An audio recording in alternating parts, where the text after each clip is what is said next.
Today's episode is going to be on the creation, the maintenance, and the disposal of magical thought forms. And the episode is actually going to be based off of a presentation that I did a couple of weeks ago for SoMo.con. So hopefully you enjoy it. Sit back, relax, get that notebook out, because we're about to talk about and do some magic.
Alright folks, let's get right to work with constructing a thought form.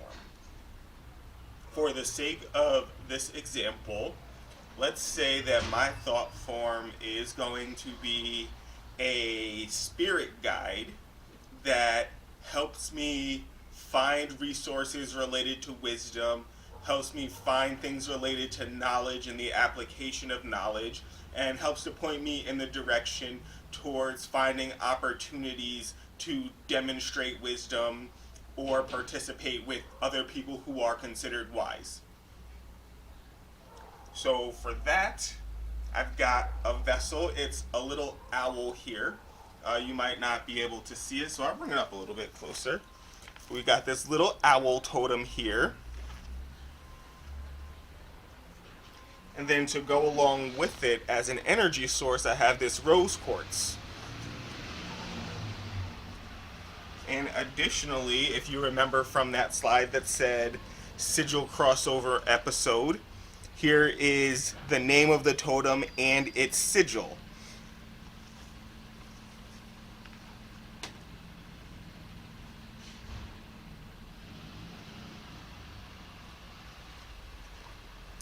So how do thought forms come to be? Well, first and foremost, it's important to understand a little bit about the energetic body and the way that our third eye interacts with the astral plane. Gotta understand that number one, we constantly create the conditions for our existence through our thoughts and our feelings and, the things that we believe. So the astral plane, the mental plane, and the emotional plane are all important concepts to know about when it comes to the intentional creation of a thought form. With that being said, our thoughts can give rise to an entity that has mental substance on accident. So there are things that we say or believe or think automatically that can turn into a thought form. But thankfully, if we don't reinforce it, it has a short lifespan and it dissipates all on its own. With the creation of a thought form on purpose, however, we give that a beginning date, we give it an intentional lifespan, we give it an expirational date, and we dispose of it. So, one, when it comes to creating one of these bad mamma jammas, we have to define its purpose. And as I already said, the purpose for this one is for wisdom's sake. To help me find wisdom, help me participate in wisdom, help me demonstrate wisdom. That's the purpose.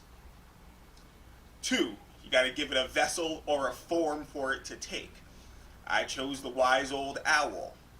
Three, I choose to give it a sigil to act very similar to the Veve in Voodoo, very similar to the angelic sigils in some of the grimoire magic and how you use those to make contact with the entity.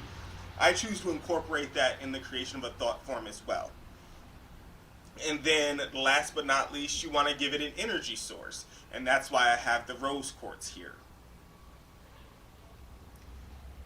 Next thing to remember, when you create a thought form, or an artificial elemental, or a golem, or an egregore, or a servitor, all those can be considered synonymous with thought form. When you create these things, you want to interact with it on a regular basis to keep it charged up, keep it, in line with your own psychic needs, keep paying it attention so it can eat. You want to treat it with respect, because this thing will act and behave in accordance with your purity of intention and with what you got going on in your heart. And making sure that you have that purity is going to start immediately as soon as you get ready to do your ritual. So you cast your circle, of course, you call your quarters, of course, you get them in here to support you. And you want to make sure that everything related to the creation of your thought form is purified and sanctified. So you will, on purpose, go through your altar devotion. I do cleanse you, O creature of water. casting out any negativities or impurities that may lie herein. And I do charge, bless, and consecrate you to this work. So mote it be.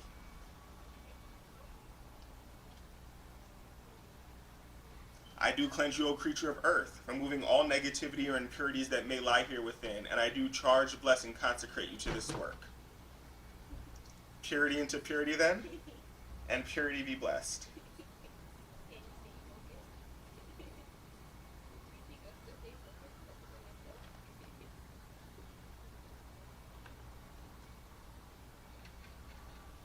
I do cleanse you, O creature of fire, casting out all negativity and impurities that may lie herein. And I do charge, bless, and consecrate you to this work.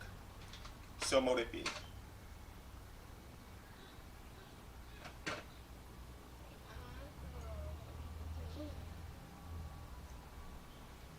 I do cleanse you, O creature of air, casting out all negativity and impurities that may lie herein. And I do charge, bless, and consecrate you to this work. So mote it be. Behold, the fire is pure and the air is pure. Purity into purity then, and purity be blessed.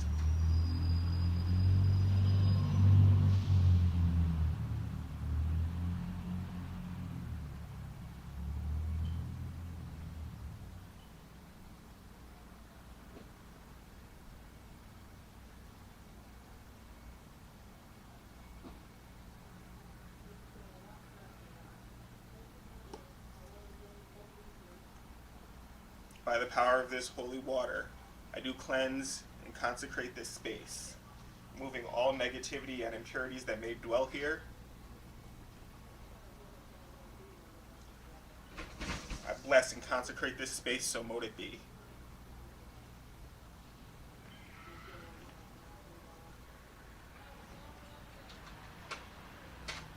By this fire and this air, I do charge and sanctify this space.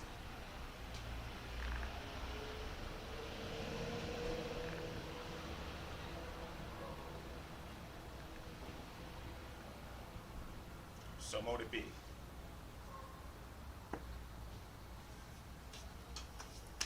And for this work, I also do suggest invoking deity unto you and calling that power into you. That way, when you are creating this artificial elemental, this golem, this thought form, you are not just adding your own personal energy or power, but you are adding power from the divine as well. Holy Mother, I do call upon you to descend upon this place, to aid me in this working.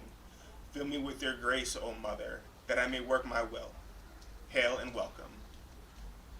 Hail to you, O beloved Father God. I call upon you to descend upon this place. Fill me with your grace and your power and your energy. Fortify me so that I be made strong to work my will upon this place. So mote it be. And then, of course, call upon the ancestors to help you, guide you, and aid you in all those things that the ancestors are so wonderfully great at. Hail, ancestors, blood of my blood and spirit of my spirit, I know you are with me. Blessed is the name we share, and yours is the honor. I do pay homage to your struggle and give thanks for your grace. O sacred and beloved ancestors, join me here for this magical working. Hail and welcome. So now you get to it. You think about the purpose for your thought form, for your servitor, for your golem, what have you. Other examples of what you might want to use a thought form for might include a guardian for your home or property. You might also want to create a guardian to fight off some painful thoughts that you might have. So as I said earlier on in the pre-intro, I did this workshop for SoMo.con. And a lot of the questions that I got about some of the practical uses for this include using a thought form to combat some of the negative experiences that were associated with narcissistic abuse. Yes, you can program a thought form to help you find things that affirm your self-esteem or that affirm your perspective. You can program a thought form to eat negative energy around you that is a result of painful thinking or automatic thoughts. You can program a thought form to help you find things that you have lost. a fetch, so to speak. You can program a thought form to help you find opportunities, job opportunities, educational opportunities, opportunities to participate in your little side hustle, your side gig. Are all examples. You can program a thought form to do whatever it is that you would like it to do. You've got your token.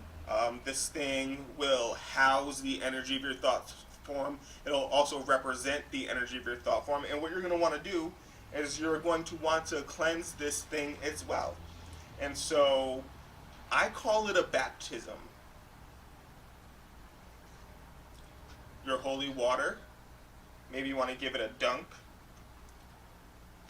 But I cleanse you, O token, making you right for this work. And I baptize you in the name of wisdom, and that will be your name for here until the next 6 months. That's May. So from November to May, you are wisdom, and you will house the energy of the thought form that I do create. And so by water you are cleansed. A little bit of the salt. By earth you are cleansed.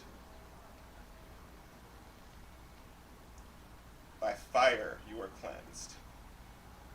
And by smoke you are cleansed.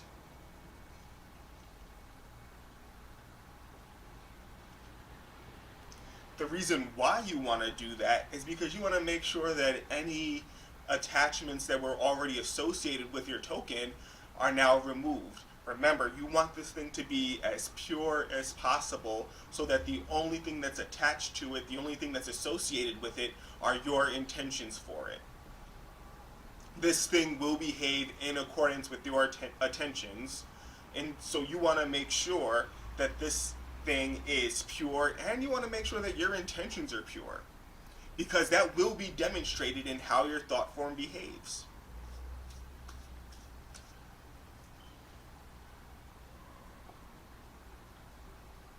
Because this is going to be a temporary thought form, it's only going to be around for 6 months. One of the things that I want to make sure is that it has a source of energy for 6 months so that I don't necessarily have to keep feeding it over and over and over again. And so I choose the rose quartz. And again, I cleanse that with all of the elements. Cleanse it with water. Cleanse it with earth. Cleanse it by fire. Cleanse it by air. And now, I charge it energetically. And I use the energy that's given to me by my ancestors, the energy that's donated to me by my God, by my goddess. I donate, the energy that they donate to me, I now add to this crystal. I charge it so that it feeds my thought form. And I will keep these two near each other at all times.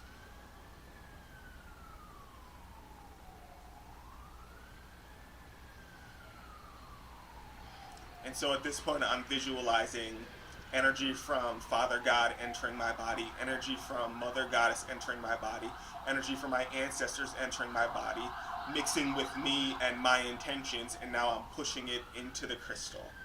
And maybe you want to visualize a ball of energy encapsulating this crystal, and this crystal just eating it up. And maybe the crystal is growing to 2x, 3x, 4x its size. And now it's becoming a well of energy to feed this thought form.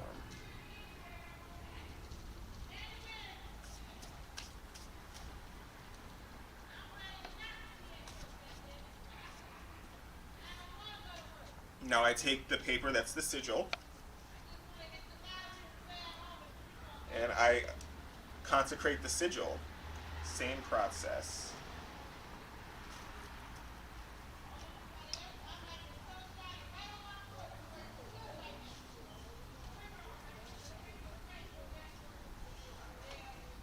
So now what this is going to do is it's going to act like a beacon. So maybe I will carry the sigil with me. Maybe I will choose to one day take the token with me, this little tiny uh, owl. Maybe I'll take it with me. I'll put it in my pocket as a reminder, an empowerment tool, as something that guides me. And instead, what I will do is I will keep the sigil on my altar. I will place the crystal on top of it so that the thought form and the token are being charged and fed even though I have it out and about with me. Additionally, if you are creating a thought form that's a guardian and you want to put it on a property or on a place or on an object that's away from your altar, using the sigil that connects them is a great way to keep your thought form fed as it travels about, as the token travels about. One of the things that you can do to keep it charged is keep the crystal on there, take a candle, put the candle on there, charge the candle to feed your thought form. As the candle is lit and spends its energy, the energy goes directly to your thought form to fuel the working.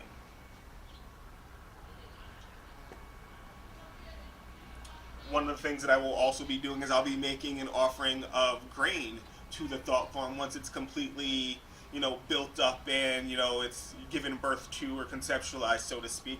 I'll put the grain on the sigil, or even sprinkle the grain on the sigil as a way of feeding it and maintaining its, necessity. So the token has been baptized, it has been cleansed, and it has been consecrated. Now it's time to charge and activate it and give it a birth, or, a more solid conceptualization. So, from below, visualize a pillar of energy coming up to meet your thought form in this token. And you maybe say something like, from the depths of the earth, by the care and the love and the power of the Mother Goddess, I do charge, bless, and consecrate this thought form, providing it energy to be born.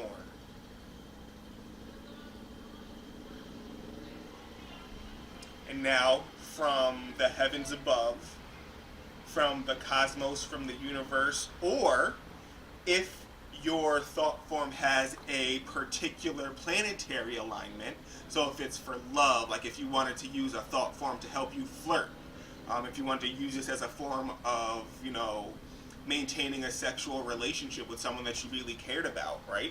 You might reach up to the planet Venus and bring it down. If this was something that was meant to help you communicate very clearly with someone who is far away, maybe you reach up to Mercury and bring that energy down. So you might want to know your planetary correspondences as well to help you understand maybe what color candles you want to use, or, what color paper you draw the sigil on. All of that does a great deal to help you charge this thought form. But for now, draw down that pillar of light from the sky, from the heavens, down into your thought form. And through the power of Father Sky, I call down your strength and your energy to give birth to this thought, to help it actualize and materialize on this physical world.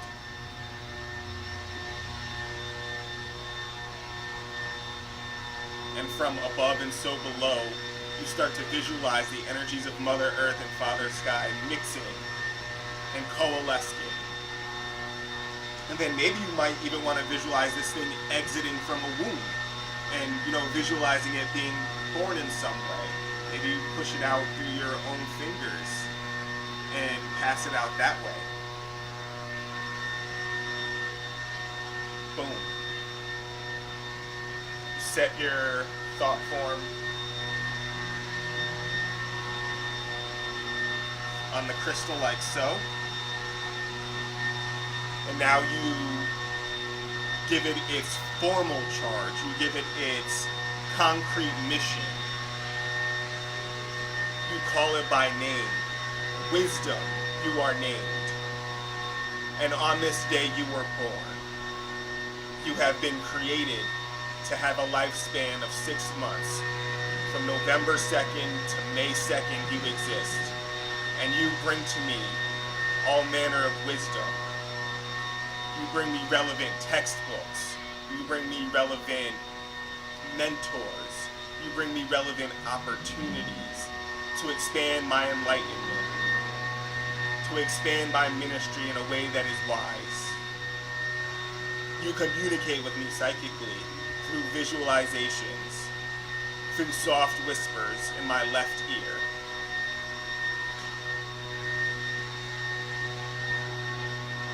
And once you are no longer needed and once your time is expired, you dissipate automatically. Your energies returning to the goddess and to the god. So mote it be.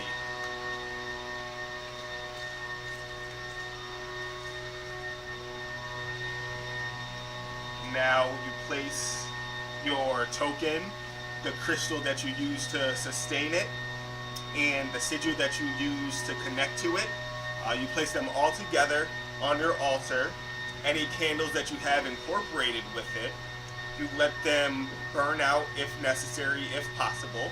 So if you're using big glass encased candles like these, it might take a little bit, but just remember that letting those candles burn down like that will feed it for a while, will keep it strong. Let the candles burn down. If you're using taper candles or chime candles, you might also choose to take a look at any of the patterns that might form as you allow the candles to burn. If you see any candles that might, give you some indication to the success of the work, the strength of the golem, it might even point you in the direction of where your first little miracle in relation to your thought form or your golem is coming from. And then from that point, you release your most sacred and beloved ancestors, thanking you for being here and empowering me and lending your energy to this working. I'm eternally grateful for your presence. Please help me to continue to be a wonderful descendant, and please continue to help me be a good example for those who will follow after me. Hail and farewell. Beloved Father God, beloved Mother Goddess, thank you for joining me here and lending your energy to this working. I know that you dwell always in my heart, and I feel you always in my spirit. I release myself from your presence. Hail and farewell. Then you take up, then you release your quarters, you take up your circle, and boom, there you have it. You have created a thought form, a golem, a servitor, an egregore, or what have you, to do whatever it is that you need. As a rule of my practice, I always give them a food source that they can eat on and feed on, so that they're not eating on or feeding on my aura, and they're not necessarily connected to or feeding off of any of the automatic thoughts that I have. Because on occasion I might have an automatic negative thought, on occasion I might have a thought that is completely unrelated, and I don't want this thought form eating on those and having it change its programming. So once I set its programming, I connect it to a source to eat, and that source is strong enough to sustain it for however long the thought form is in use for. I give it an expiration date on purpose. I don't want this thing, moving too far, being super duper unconstrained. Because once you set a thought form, it really is free to go do its job in whatever way it is appropriate. I don't want it getting too big for its britches, so to speak. So I give it an expiration date. It automatically dissipates, the energy returns to the goddess and the god, and boom, that's just that. Every thought form that I create, every golem that I create, every egregore that I create, gets a specific entry in my grimoire. That way, when I'm doing any of my daily, weekly, monthly activities, I'm always being like, oh yeah, that's right, that, thought form does exist. Let me check in and see how it's doing. I'll make some notes about how it's functioning, so on and so forth, so I can keep track of it. I can keep track of how well it's doing and how well it's serving me. So keep that in mind and maybe take that into consideration too. I do hope you find this technique helpful. And until next time, blessed be.